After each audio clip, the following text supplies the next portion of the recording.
Hello everyone, स्वागत है आप सभी का हजेलास आईएएस के यूट्यूब प्लेटफॉर्म पे।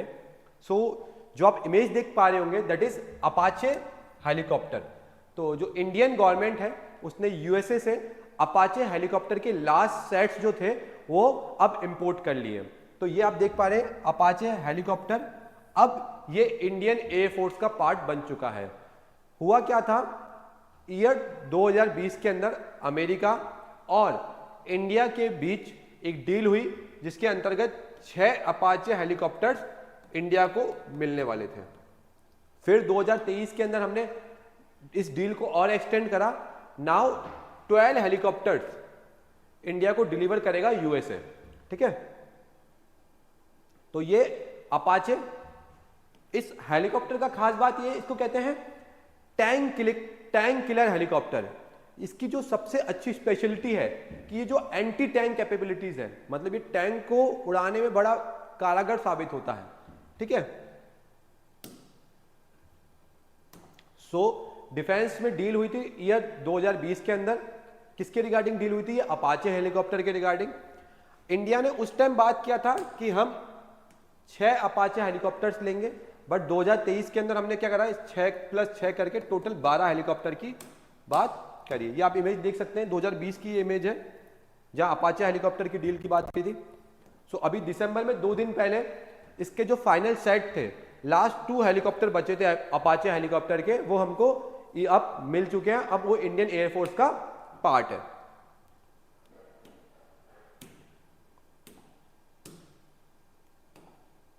जो ये अपाचे हेलीकॉप्टर है ये एक मल्टीपर्पज हेलीकॉप्टर है। What do you mean by multipurpose? मतलब इसकी हेल्प से आप वॉरफेयर में यूज कर सकते हो, लड़ाई में यूज कर सकते हो, और इसका यूटिलाइजेशन कहां कर सकते हैं? अगर मुझे ट्रूप्स, सैनिक का ट्रांसफर करना है एक जगह से दूसरी जगह, वो मैं कर सकता हूं। लॉजिस्टिक का ट्रांसफर करना है एक प्लेस से दूसरी प्लेस, मैं वो कर सकता हूं with the help of Apache helicopter. और साथ ही साथ ये अपाचे हेलीकॉप्टर में मैं डिफरेंट टाइप की मिसाइल्स को भी क्या कर सकता हूं, यूटिलाइज कर सकता हूं। कैसे भी देखते हैं। सबसे पहली बात, ये अपाचे हेलीकॉप्टर किस कंट्री से हमने बाय किया? दैट इज हमारा USA, United state of America. America से हमने ये अक्वायर किया है, इंपोर्ट किया है। और किस कंपनी से? बोइंग। ये वही बोइंग कंपनी है जो आपके कमर्शियल फ्लाइट्स को कमर्शियल फ्लाइट्स ही बनाती है। आपने सुना होगा ना, जो अहमदाबाद में जो हादसा हुआ था जिसमें फ्लाइट क्रैश कर गई थी, वो फ्लाइट भी किसकी थी? बोइंग की थी। ठीक है, तो वो सेम कंपनी है बोइंग। कहाँ की? ये यूएस की कंपनी है। ये बोला जाता है कि इंडिया को क्या देगा? क्लोज एयर सपोर्ट देगा। What do you mean by close air support? आपको पता है कि थल सेना होता है, मतलब इंडियन आर्मी होती है।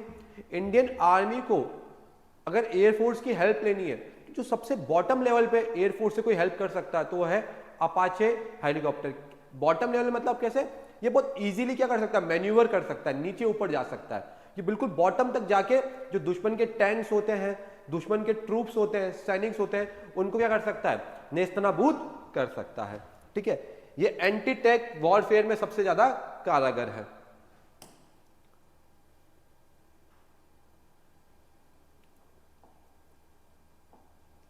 इसका दूसरा नाम क्या है? इसको कहते हैं हम टैंक किलर हेलीकॉप्टर। आप देखिए ना, इसकी कैपेबिलिटीज देखिए।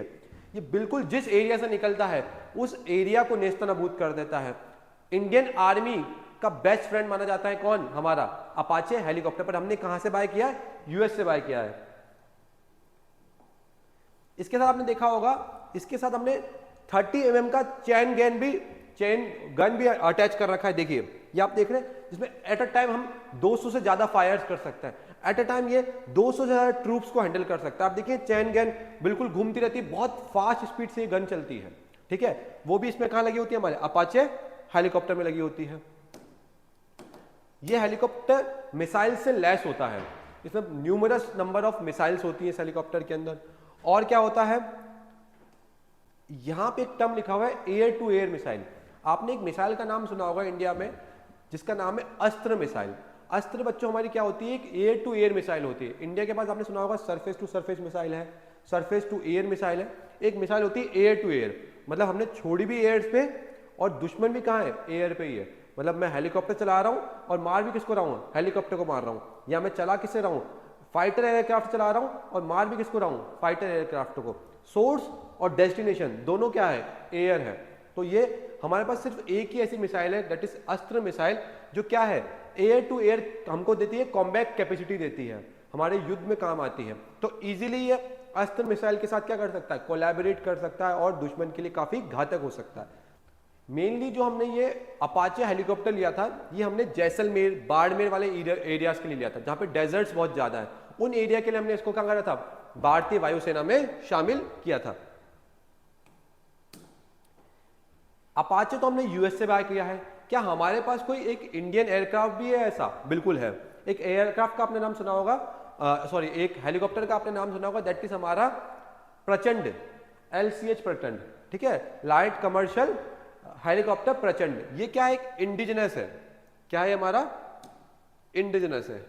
इंडिजिनस मतलब ये भारत ने खुद बनाया है और भारत की एक PSU है, एक सरकारी कंपनी, इसका नाम क्या है, HAL, हिंदुस्तान एरोनॉटिक लिमिटेड, उसने इस अपने प्रचंड हेलीकॉप्टर को बनाया है। प्रचंड और अपाचे, ऐसा नहीं कि अपाचे वर्सेस प्रचंड, अपाचे कॉम्प्लीमेंट द प्रचंड, ये एक दोनों के पूरक है। ऐसा नहीं कि अपाचे बेटर है या प्रचंड बेटर है। अपाचे के खुद के कुछ एडवांटेज है, प्रचंड के खुद के कुछ एडवांटेज है।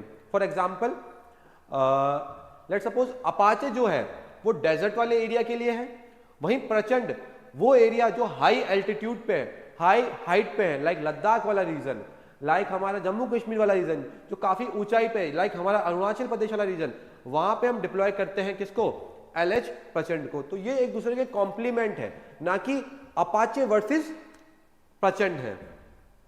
इससे जो इंडिया की इंडियन एयरफोर्स है उसके बाद डाइवर्सिफिकेशन हो गया। हमारे पास ऐसे हेलीकॉप्टर्स भी हैं जो हाई एल्टीट्यूड पे काम कर सकते हैं, ऑन द सेम लाइन हमारे पास ऐसे हेलीकॉप्टर्स भी हैं जो डेजर्ट वाले एरिया पे काम करते हैं। क्या सिर्फ अपाचे ही हमने यूएस से बाय किया है और ऐसा कोई हेलीकॉप्टर के अंदर हमने और कुछ यूएसए से बाय नहीं किया? एक हेलीकॉप्टर जो आपने मूवीज में अक्सर देखा होगा, that is called Chinook, it is your Chinook.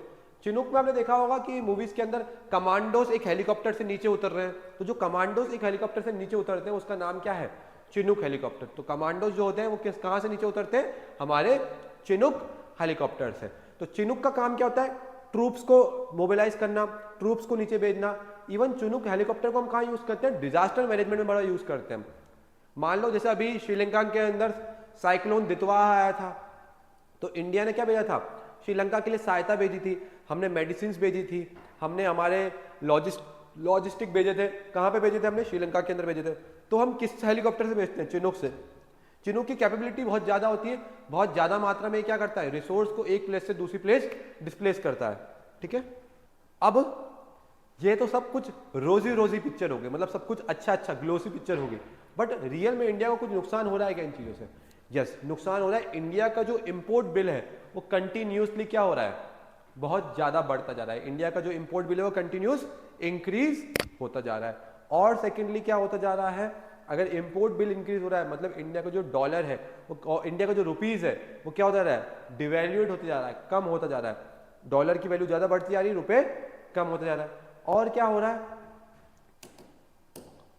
Import bill बढ़ रहा है। मान लो यूएस के साथ हमारे टर्म्स आज अच्छे हैं बट 2 साल बाद अच्छे नहीं हुए, तो उस बीच मेरे को अपाचे का कुछ मेंटेनेंस करना पड़ा, उस बीच अपाचे के कुछ ऑर्डर्स रह गए और यूएस ने डिनाई कर दिया कि हम आपके और ऑर्डर्स अभी इस टाइम तो नहीं दे सकते, कुछ टाइम बाद दे देंगे। और उस टाइम हमको अपाचे चाहिए क्योंकि हम किसी और वॉर में फंसे पड़े हैं किसी XYZ कंट्री के साथ।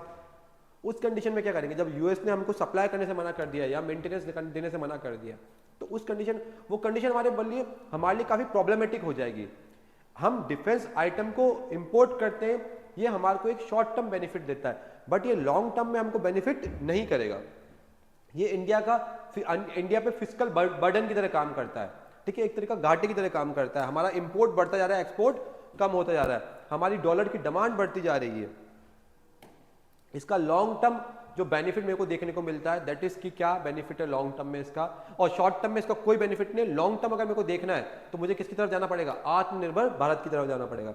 ये PIB का डाटा देखिए, 2013-14 से लेके 2025-26 तक इंडिया का जो डिफेंस बजट है वो कितना इंक्रीज हो गया है, 2.6%। अगर मतलब मुझे पहले 100 करोड़ की जरूरत पड़ती थी तो अब मेरे को 260 करोड़ रुपए की जरूरत पड़ रही है, ठीक है, इतना ज्यादा इंक्रीज हो रहा है हमारा डिफेंस बजट। और मेनली हम ये क्यों हो रहा है, क्योंकि हम इंपोर्ट्स बहुत ज्यादा कर रहे हैं। ठीक है, डिफेंस इक्विपमेंट के रिगार्डिंग आपने एक रिपोर्ट का नाम सुना होगा, that is called SIPRI report. क्या होता है सिप्री रिपोर्ट? सिप्री रिपोर्ट ये बताती है कौन सी कंट्री कितना ज्यादा मात्रा में इंपोर्ट कर रही है, कितनी डिफेंस उसके पास पावर है। अब जान के हैरान हो जाएंगे, India is one of the largest importer of defence equipment. बहुत ज्यादा में डिफेंस इक्विपमेंट्स को हम क्या करते हैं, इंपोर्ट करते हैं। India among the top global arms importer. और सबसे ज्यादा हम बाय किससे करते हैं, रशिया से बाय करते हैं, फिर हम यूएसए से बाय करते हैं, इजराइल से बाय करते हैं, फ्रांस से बाय करते हैं। बट होता क्या था, अगर मैं आज से 8-10 साल पहले की बात करूं तो मैक्सिमम जो मेरा इंपोर्ट होता था, वो मैक्सिमम इंपोर्ट मेरा कहां से होता था बेटा, मेरा मैक्सिमम इंपोर्ट होता था 90 to 92% रशिया से। 90 to 92% मेरा इंपोर्ट होता था कहां से, रशिया से। बट यूएस के प्रेशर के बाद, यूएस के सैंक्शन से डर से इंडिया ने अपने इंपोर्ट को डाइवर्सिफाई कर दिया। अब हमारा जो इंपोर्ट है वो क्या हो गया, डाइवर्सिफाई हो गया। अब हम जो इंपोर्ट करते हैं वो कहां से करते हैं, यूएस से करते हैं। यूएस से हम क्या इंपोर्ट कर रहे हैं, अपाचे इंपोर्ट कर रहे हैं, चिनूक इंपोर्ट कर रहे हैं। फ्रांस से हम इंपोर्ट करते हैं, फ्रांस से हमने सुना होगा राफेल इंपोर्ट करा है, मिराज 2000 इंपोर्ट करा है। इजराइल से हम क्या इंपोर्ट किए, बराक, इजराइल के साथ मिलकर हमने बाराक बनाया है। ड्रोन्स इंपोर्ट किए इजराइल से हमने। तो इंडिया को अगर सच में 2047 तक डेवलप कंट्री बनना है, विकसित कंट्री बनना है, तो हमको 2 सेक्टर में बहुत काम करने की जरूरत है। एक है हमारा एनर्जी सेक्टर एंड सेकंड है हमारा डिफेंस सेक्टर। इन 2 पे काम करने की रिक्वायरमेंट है हमारे को। एनर्जी सेक्टर में हमको कैसे क्या रिक्वायरमेंट है, अभी हम बहुत ज़्यादा डिपेंडेंट है क्रूड ऑयल पे। क्रूड ऑयल हम बाय करते हैं, हम रशिया से क्रूड ऑयल बाय करते हैं, हम गल्फ कंट्री से क्रूड ऑयल बाय करते हैं। क्रूड ऑयल मतलब कच्चा तेल, फिर इसको रिफाइन करके पेट्रोल और डीजल बनाते हैं। तो हमको उस चीज़ को चेंज करना पड़ेगा। अब हमको जो ये डिपेंडेंस है वो कम करनी पड़ेगी। इवन मैं बात करूँ, आप बोलोगे कि सर सोलर की तरफ चले जाओ, सोलर पैनल्स के लिए मुझे ताइवान, वियतनाम और चाइना पे डिपेंड कर रहना पड़ रहा है। ठीक है, तो मुझे कुछ ना कुछ ऐसा सॉल्यूशन निकालना पड़ेगा, मुझे कैसे ना कैसे करके आत्मनिर्भर बनना पड़ेगा कि मेरा जो इंपोर्ट है एनर्जी सेक्टर का वो कम हो। डिफेंस के अंदर मुझे क्या करना पड़ेगा, जो इक्विपमेंट्स में इंपोर्ट करता हूं उसको कम करना पड़ेगा। देश के अंदर पीपीपी, पब्लिक प्राइवेट पार्टनरशिप के मॉडल पे मेरे को डिफेंस इक्विपमेंट्स बनाने चाहिए। मेरे को एनर्जी सेक्टर में ज़्यादा एक्सप्लोरेशन करना चाहिए, ऑयल का, क्रूड ऑयल का, जिससे मैं क्या बना सकूं, petrol, diesel, even natural gas का यूज़ कर सकूं। मुझे ग्रीन हाइड्रोजन की तरफ जाना चाहिए, मुझे विंड पावर प्लांट की तरफ जाना चाहिए, जियो थर्मल एनर्जी को यूज़ करना चाहिए। तो ये कुछ चीज़ें इंडिया कर सकता है जिससे हम एनर्जी और डिफेंस सेक्टर में क्या हो पाए, सेल्फ रिलायंट हो पाए और आत्मनिर्भर बन पाए। Okay, thank you so much everyone, see you in the next class.